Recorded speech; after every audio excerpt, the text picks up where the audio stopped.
Imagine a world in which almost all your food, clothing, toys, tools, and furniture were grown or made by your own family or a nearby craftsman. Most of your day would be spent working. Because handmade goods were costly and took so much time to make, you'd have only a few clothes and toys. This was the reality of life for all but the wealthiest for hundreds of years before the Industrial Revolution. From the late 1700s to the mid-1800s, new inventions made it possible for clothing, furniture, and other items to be made quickly and cheaply in factories.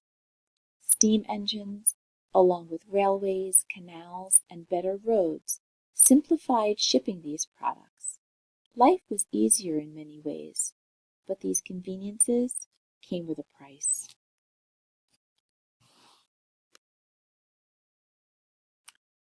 Look at the map of America in the 1800s. What was life in America like? Think about how the products and resources may have affected the availability of jobs and the daily life of those living in different regions. Let's look at the map.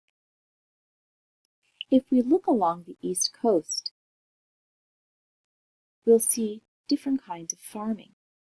In the South, we see cotton and rice, corn, tobacco. As we move further north, we see wheat, livestock, and here in Massachusetts, we see a textile mill.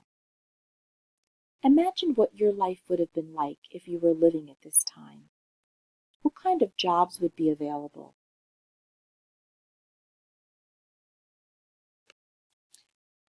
The first factory in America. Samuel Slater worked in a textile, cloth or woven fabric, mill in England as a boy. In 1789, he immigrated to the United States and brought with him secret details about England's innovative, that means creative, machinery, which he had memorized. Rhode Island Mill. Slater built America's first water-powered cotton spinning mill in Pawtucket, Rhode Island. By the end of 1790, it was up and running, with workers walking a treadmill to generate power. By 1791, a water wheel drove the machinery that carded cotton and spun it into thread. America's Industrial Revolution. Slater employed families, including children, to live and work at the mill site. He quickly attracted workers. In 1803, Slater and his brother built a mill village they called Slatersville, also in Rhode Island. It was soon imitated and improved upon throughout New England. Slater's Mill. How did this event affect America in the 1830s?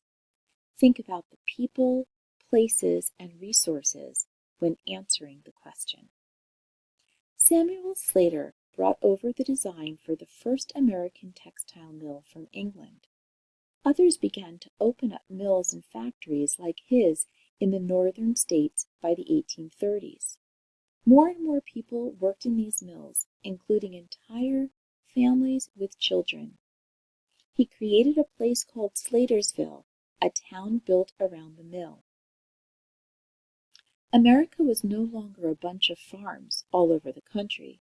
There were more people working away from farms and in factories. More cotton in the South was probably being grown to provide material for the northern mills and factories. Do you think this event was helpful or harmful for a young nation? Explain why using evidence from the documents and map. I believe the opening of the first mill was helpful for the nation because it allowed more people to work. The mills also brought more money, most likely helping the young economy. The products created in the mills could provide more goods for Americans and/or be exported to Europe for money. Lowell's Mill. During the early 1800s, Lowell, Massachusetts quickly transformed itself from a farm town to a busy industrial city. Women, immigrant families, and European tourists all flocked to Lowell to work at one of the many textile mills or to visit the industrious city that was becoming a popular tourist destination. Over 6 miles of canals, powered by water wheels of Lowell's mills, whose massive 6-story brick buildings dominated the city's landscape. The city's female workplace was significant in the history of Lowell. From the early to mid-1800s, women gave up the farming lifestyle of small rural towns and areas to live in more independent lives in industrial cities. Most were young single girls, usually 13 to 18 years old, who were tired of the limited opportunities by their domestic work on farms or in small towns. The mill boarding housekeepers constantly supervised the girls' social activities, for which they hardly had any time, considering their daily 12 to 14-hour work schedules. The girls were expected to follow the strict code of conduct, respecting curfew and attending church.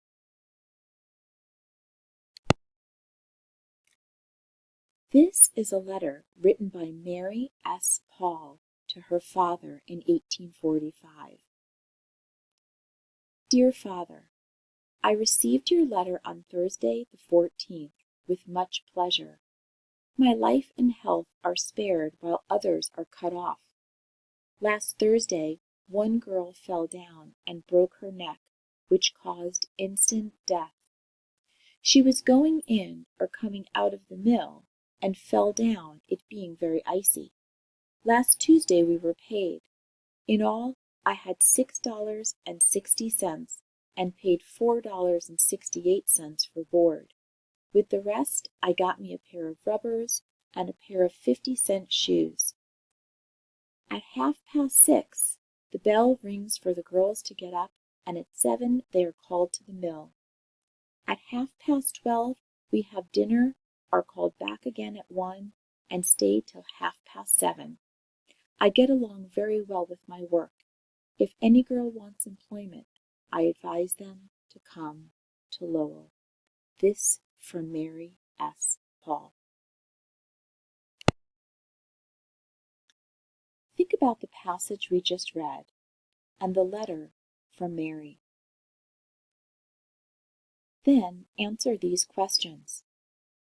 How did Lowell's Mill affect the lives of Americans in the early 1800s?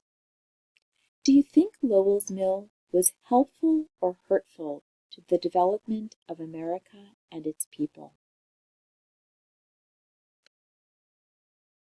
Eli Whitney invents the cotton gin.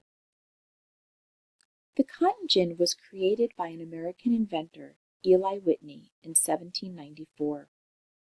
Until then, cotton had been picked using simple handheld roller gins that required a great deal of effort and time. Whitney's cotton gin revolutionized the cotton industry by making the process of separating cotton seeds from the soft fiber much easier and faster. As a result, cotton farmers were able to produce more cotton, which earned them much greater profits. Cotton production created fortunes for many Southern plantation owners. However, one of the effects of this huge growth in the cotton industry was that slavery became even stronger in the South than it had been before. The growing profitability of cotton actually increased the demand for slave labor, which is not likely something Whitney ever foresaw. Think about the passage we just read. Think about the various people in the passage and the different perspectives and effects of what was going on at this time into their lives. Then, answer these questions. How did Eli Whitney's cotton gin affect the lives of Americans when it was invented in the 1790s? Do you think the cotton gin was helpful or hurtful to the development of America and its people? Be sure to think about all the people involved.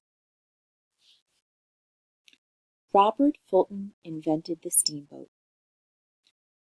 Robert Fulton invented the steamboat in 1803. In the 1790s, a wealthy judge in New York named Robert R. Livingston wanted to find a faster way to travel between Manhattan and his country estate, 110 miles up the Hudson River. At that time, transportation on the river was limited to sailboats. Livingston dreamed of inventing a boat powered by steam.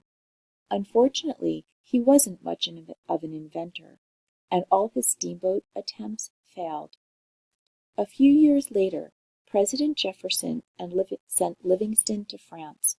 While there, Livingston met Robert Fulton, a talented engineer, and hired him to invent a steamboat. Fulton's first experimental steamboat sailed down the Seine River in France in 1803. After this success, Livingston and Fulton started to construct a steamboat in New York. In 1807, Fulton's steamboat was completed. Crowds cheered as his ship hissed its way up the Hudson, traveling at an average speed of 4.5 miles per hour. Within a year, the newly established Fulton-Livingston line conveyed hundreds of passengers and tons of freight between New York City and Albany. The success of Hudson River steamboats led to the use of the steam engine in newer steamship models, as well as in mills, factories, and trains. Steam-powered transportation secured American economy stability and influenced everyday life for over a century.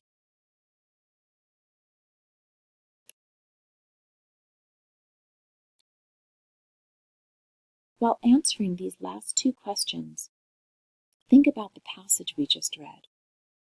How did Robert Fulton's steamboat affect the lives of Americans when it was invented in the early 1800s? Do you think the steamboat was helpful or hurtful to the development of America and its people?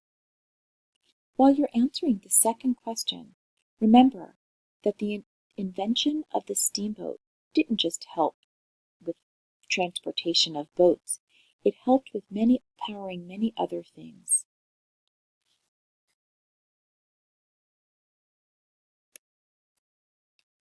The Industrial Revolution benefited the United States in many ways. But while some people benefited greatly, other people did not benefit at all. While really thinking through the passages that we read today, make sure you consider all of the benefits as well as some of the things that probably hurt quite a few people during this very, very powerful time in American history.